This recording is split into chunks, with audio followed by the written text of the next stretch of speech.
चलिए शुरू करते हैं।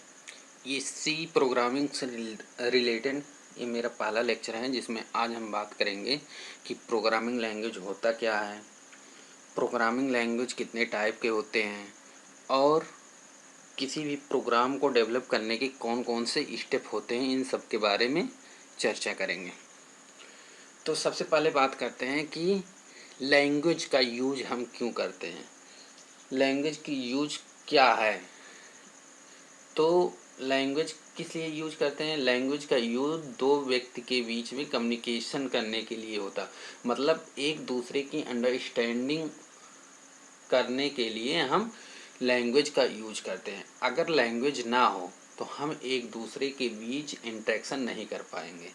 तो उसी तरह हमें कंप्यूटर से क्या करना है, इंटरेक्ट करना है, कंप्यूटर से काम करवाना है, तो किसी न किसी लैंग्वेज की ज़रूरत पड़ती है।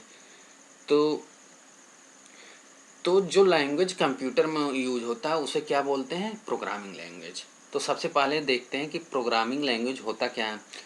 जैसा कि यहाँ सामने दिख रहा है कि programming language is a computer language that is used a programming to communicate with computer. It is a set of instruction and written in a specific language like C, C++, Java and Python to perform specific task। तो जैसा कि समझ में आ गया होगा कि programming language का use क्यों करते हैं कि क्योंकि कंप्यूटर से हमको कम्युनिकेट करना है। तो जो लैंग्वेज यूज होता है उसे क्या बोलते हैं? Programming language. वो प्रोग्रामिंग लैंग्वेज किसी भी लैंग्वेज में हो सकता है, जैसे सी, सी प्लस प्लस, जावा, पाइथन, इन सब में हो सकता है। तो सबसे पहले बात करते हैं कि किसी प्रोग्रामिंग लैंग्वेज का यूज क्या है। प्रोग्रामिंग लैंग्वेज का यूज करके हम डेस्कटॉप को डेवलप करते हैं, किसी एप्लीकेशन को डेवलप करते हैं, वेबसाइट को डेवलप करते हैं, मोबाइल एप्लीकेशन को डेवलप करते हैं। इन सब का डेवलपमेंट किसके द्वारा होता है? प्रोग्रामिंग लैंग्वेज के द्वारा ही होता है। अब हम बात करते हैं कि जो हमारा प्रोग्रामिंग लैंग्वेज है ये कितने टाइप्स के होते हैं।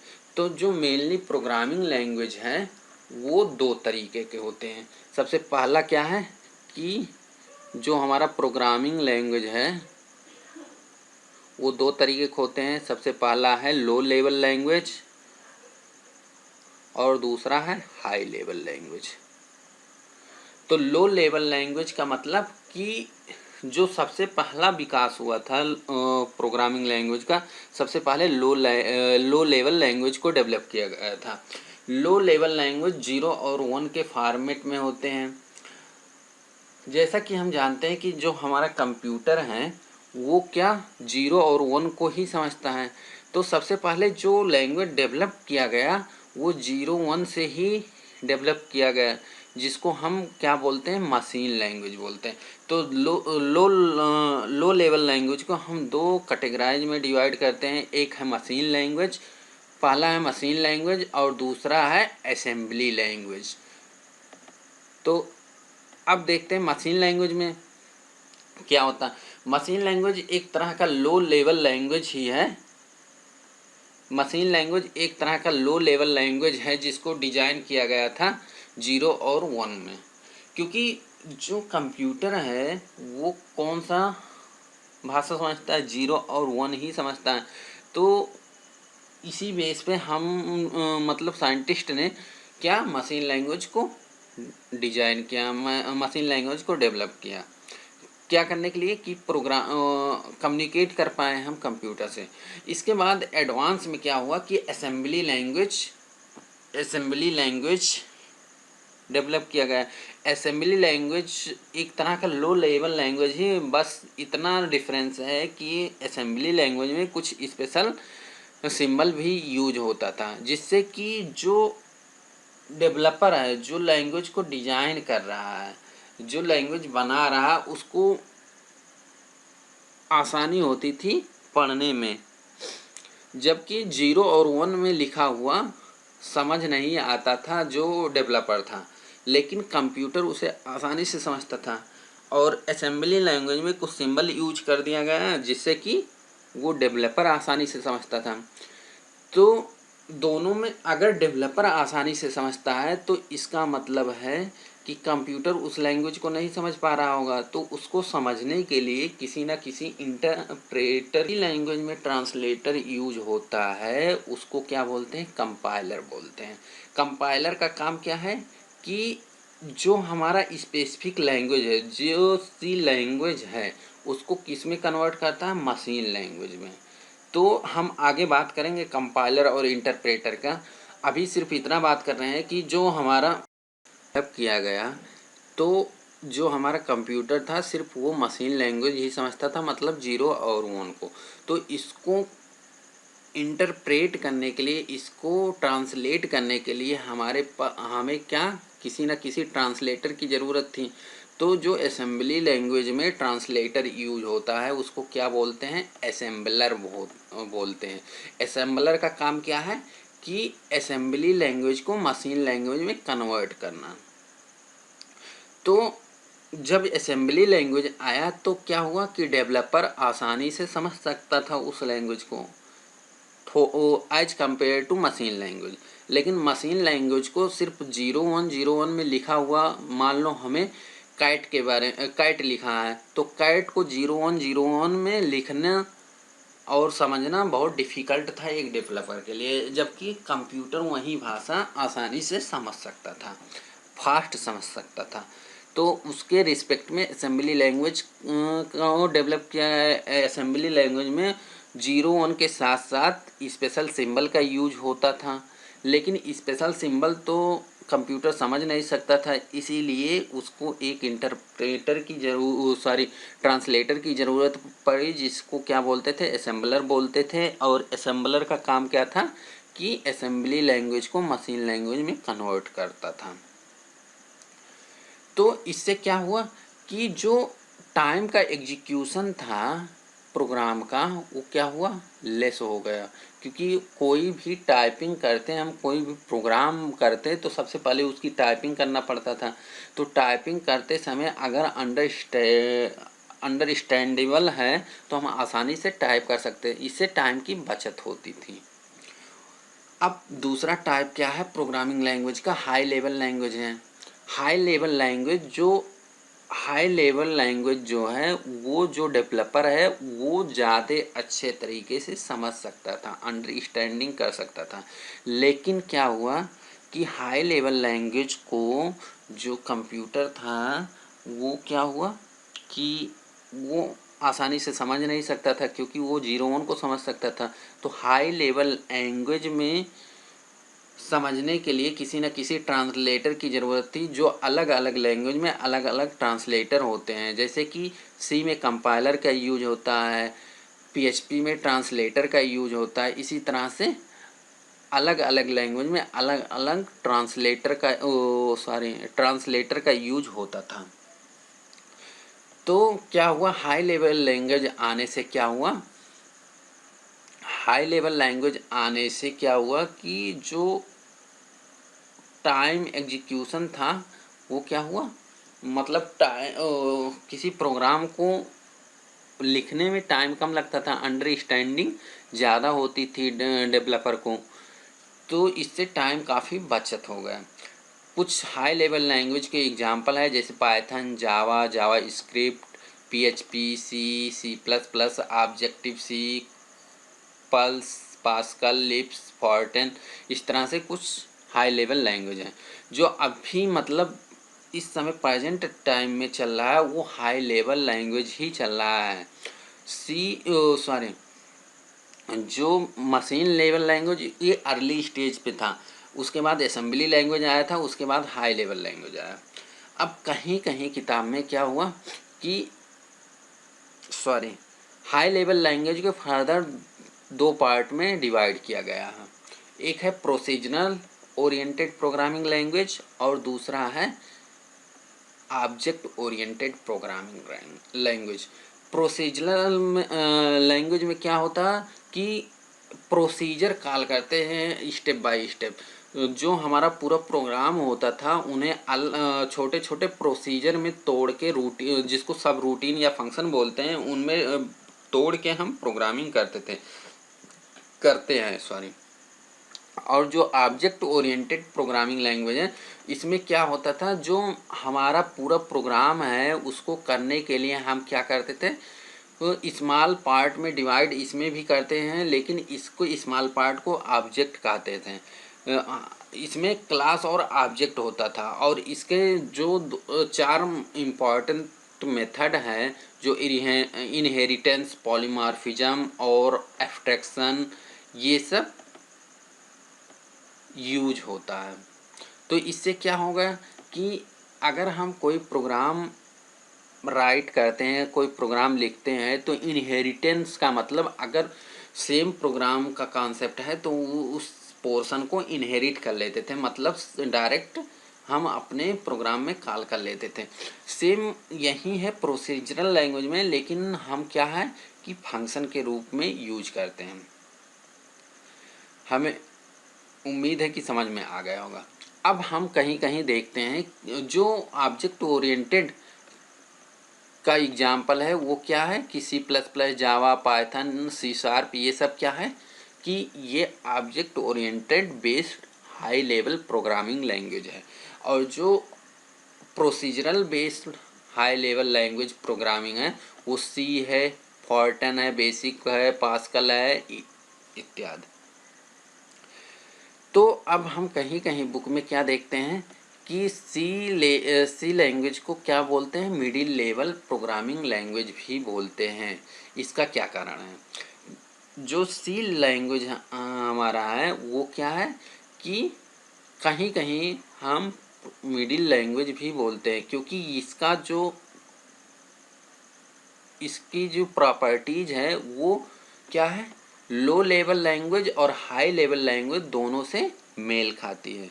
तो इस तरह से अगर हम दोनों हाई लेवल ना कह के मिडिल लेवल भी कह सकते हैं। तो ओवरऑल समझ में आ गया होगा। तो अगर कोई पूछेगा कि सी लैंग्वेज किस तरह का लैंग्वेज है, तो हाई लेवल ही लैंग्वेज नाम है सी। तो सी को पढ़ने के लिए हम सबसे पहले उसकी हिस्ट्री जान लेते हैं कि सी कहाँ से आया।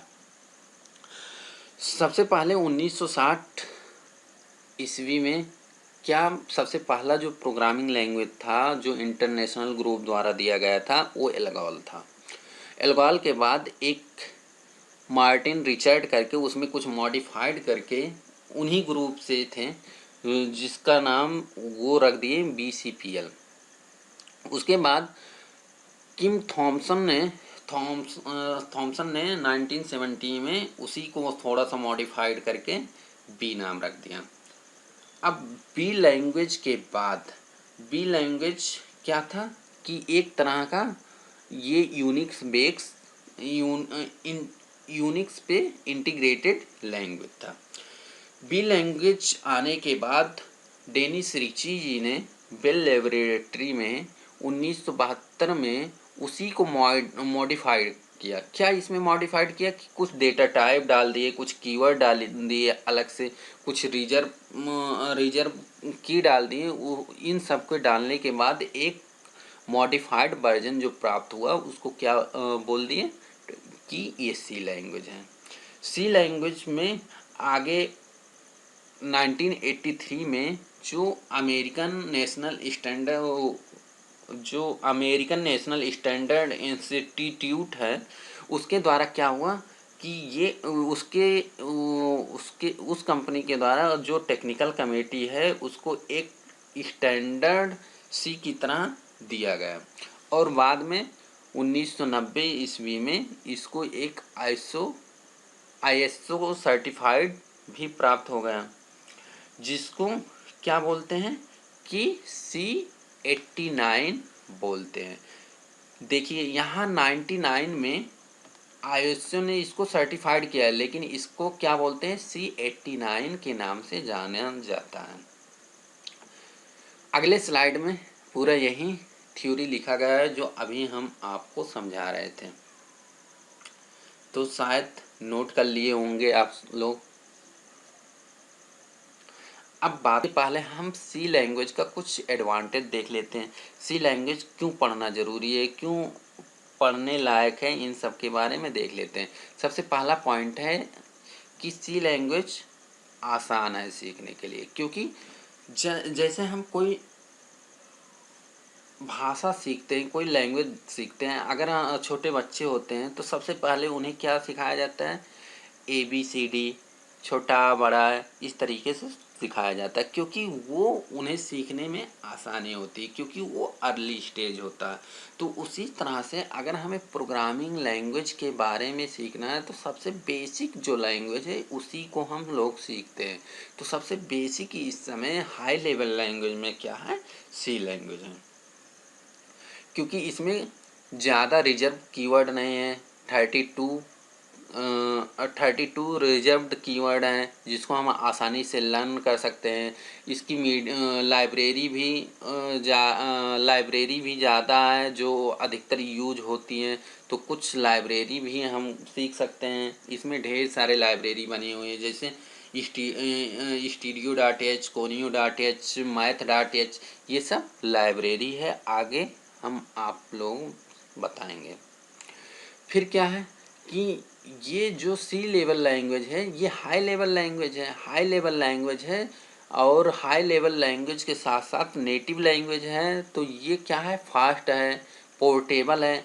पोर्टेबल का मतलब क्या है कि अगर हम इसको किसी एक प्लेटफार्म पे डिजाइन कर रहे हैं, डेवलप कर रहे हैं, तो हम दूसरे प्लेटफार्म पे उसका यूज कर सकते हैं। मान लो हम कोई प्रोग्राम सी में कर रहे हैं, हम लाइनेक्स पे कर रहे हैं वो प्रोग्राम, तो लाइनेक्स पे कर रहे हैं तो इसका मतलब ये थोड़ी ना है कि अब अगर वो लाइनेक्स बेस प्रोग्राम करके कोई सॉफ्टवेयर डिजाइन किया गया है तो इसका मतलब ये थोड़ी ना है कि वो विंडोज पे नहीं चलेगा। तो पोर्टेबल लैंग्वेज का मतलब है कि अगर हम किसी एक प्लेटफॉर्म सपोर्ट करेगा तो इस तरह के लैंग्वेज को क्या बोलते हैं, पोर्टेबल लैंग्वेज बोलते हैं। डायनेमिक मेमोरी एलोकेशन प्रोवाइड करता है, मतलब जितने हमारे मेमोरी की ज़रूरत होती है वो रन टाइम पे ही प्रोवाइड करता है। उस तरह के हम प्रोग्राम डिजाइन करते हैं। कुछ डिसएडवांटेज में भी हैं, किसी के एडवांटेज के साथ साथ थोड़ा बहुत तो डिसएडवांटेज होता है। तो सी का डिसएडवांटेज ये है कि ये जो कोई एरर जनरेट हो जाता है तो उस एरर को फाइंड करना बहुत डिफ़िकल्ट होता है। क्यों? क्योंकि ये क्या है कि कंपाइल बेस्ड प्रोग्रामिंग लैंग्वेज है। कंपाइल क्या करता है, कंपाइलर क्या करता है कि पूरे प्रोग्राम को, पूरे सोर्स कोड को एक साथ ही मशीन लैंग्वेज में कन्वर्ट करता है। तो अगर उस कोड में कहीं एरर है किसी लाइन में, तो वो क्या है, मान लो 10 एरर है पूरे प्रोग्राम में, तो क्या है कि वो एक साथ ही पूरे 10 एरर को शो करेगा, जिससे कि ये पहचानना कठिन है कि किस लाइन में कहाँ पे एरर आ रहा है। लेकिन इस समय जो कंपाइलर बन रहे हैं सी का जो कंपाइलर है वो लाइन भी शो करता है कि इस लाइन पे एरर आ रही है। तो जो हम सी का कंपाइलर यूज करेंगे अपने प्रैक्टिकल में उसका नाम है टर्बो C++। उसके द्वारा हम अपने प्रैक्टिकल को देखेंगे उसी सॉफ्टवेयर पे। और दूसरा डिसएडवांटेज सी का ये है कि ये object oriented base programming language नहीं है, तो ये पॉलीमॉर्फिज्म, इनहेरिटेंस, इनकैप्सुलेशन ये सब क्या करता है, सपोर्ट नहीं करता है। आई होप समझ में आ गया होगा। अब हम बात करते हैं कि किसी भी प्रोग्राम को डेवलप करने के लिए कौन कौन से स्टेज होते हैं, कौन कौन से स्टेप होते हैं। तो किसी भी प्रोग्राम को चाहे वो किसी भी लैंग्वेज में डिजाइन करें, सी में करें, C++ में करें, पाइथन में करें या PHP में करें या किसी अदर लैंग्वेज C# में करें, तो किसी भी लैंग्वेज में करने पे कोई भी प्रोग्राम डेवलप कर रहे हैं तो इन स्टेज से होके गुजरना पड़ता है। सबसे पहला क्या है कि प्रॉब्लम क्या है उसको डिफाइन करते हैं। दूसरा क्या है, उस प्रॉब्लम उसके अकॉर्डिंग क्या है प्रोग्राम को डिजाइन करते हैं। प्रोग्राम को डिजाइन करने के बाद फिर प्रोग्राम की कोडिंग करते हैं। कोडिंग करने के बाद डीबगिंग करते हैं। डीबगिंग का मतलब है वैलिडेशन। वैलिडेशन का मतलब ये है कि अगर हमारे पास जो प्रॉब्लम थी उसके अकॉर्डिंग हमारा जो प्रोग्राम डिजाइन किए हैं, जो सॉफ्टवेयर डिजाइन किए हैं, उसके अकॉर्डिंग बना है कि नहीं, वैलिडेट करते हैं। मान लीजिए हमें कैलकुलेटर बनाना है कि दो नंबर का सम निकालना है। अगर दो नंबर का सम निकालने में असक्षम है तो उसको हम क्या कहेंगे कि इसमें क्या है कि वैलिडेशन नहीं है इस प्रोग्राम का। अगर मान लो 32 + 32 निकालना है, ये आसानी से हो जा रहा है, लेकिन मान लो 32 + 0 करना है तो वो उस अकॉर्डिंग अगर हम प्रोग्राम नहीं डिजाइन किए हैं तो 0 का मतलब वो नहीं समझेगा। तो वहाँ क्या होगा कि हमारा जो आंसर है वो अनडिफाइन 32 के बजाय अनडिफाइन देगा। तो इस तरह से डीबगिंग करते हैं। डीबगिंग के बाद क्या होता है, टेस्टिंग। टेस्टिंग का मतलब क्या होता है कि जो हमारा पूरा प्रोग्राम है उसको टेस्ट करते हैं कि जो प्रॉब्लम डेफिनेशन था उसके अकॉर्डिंग पूरा बना है कि नहीं। तो हम फिर उसके बाद मेंटेनेंस करते हैं। लेकिन हम जो सी में यहाँ जो पढ़ेंगे वो यहाँ क्या कहाँ तक पढ़ेंगे कि अगर हमें किसी प्रोग्राम को डिजाइन करना है, ये एक्चुअली क्या है कि सॉफ्टवेयर के डिजाइन करने के स्टेप। लेकिन अगर हमें किसी प्रोग्राम को डिजाइन करना है तो हम यहाँ मेनली 3 स्टेप तक जाते हैं कि पहले ये सोचते हैं कि हमारा प्रॉब्लम डेफिनेशन क्या है, कि मतलब किसके रिस्पेक्ट में हम ये प्रोग्राम डिजाइन कर रहे हैं, प्रोग्राम बना रहे हैं। फिर प्रोग्राम को डिजाइन करते हैं, मतलब उस प्रोग्राम को बनाने का वो सोचते हैं कि किस किस तरह से हम उसको बनाएंगे। फिर प्रोग्राम को मतलब स्टेज सोचने के बाद हम उसकी प्रोग्राम की कोडिंग करते हैं। तो पूरा यहाँ थ्योरेटिकल लिखा गया है, सिर्फ हम समझा दिए हैं। बाकी आप सब वीडियो को पॉज करके नोट कर लीजिएगा।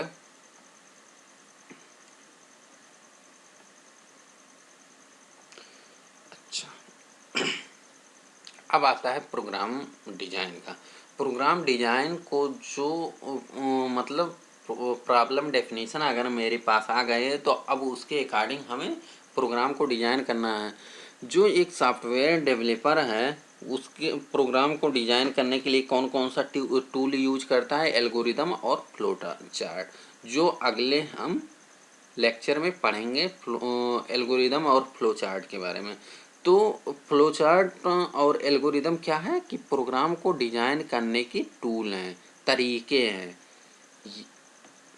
फिर अगर प्रोग्राम डिजाइन हो गया फिर प्रोग्राम की कोडिंग करते हैं। प्रोग्राम की कोडिंग करने के बाद प्रोग्राम को डिबग करते हैं, फिर टेस्ट करते हैं। टेस्ट करने के फाइनल सबमिशन, मतलब जिस उद्देश्य से वो सॉफ्टवेयर बनाया गया है उसको क्या मतलब जो कोई बनवाएगा उसको हम दे देंगे।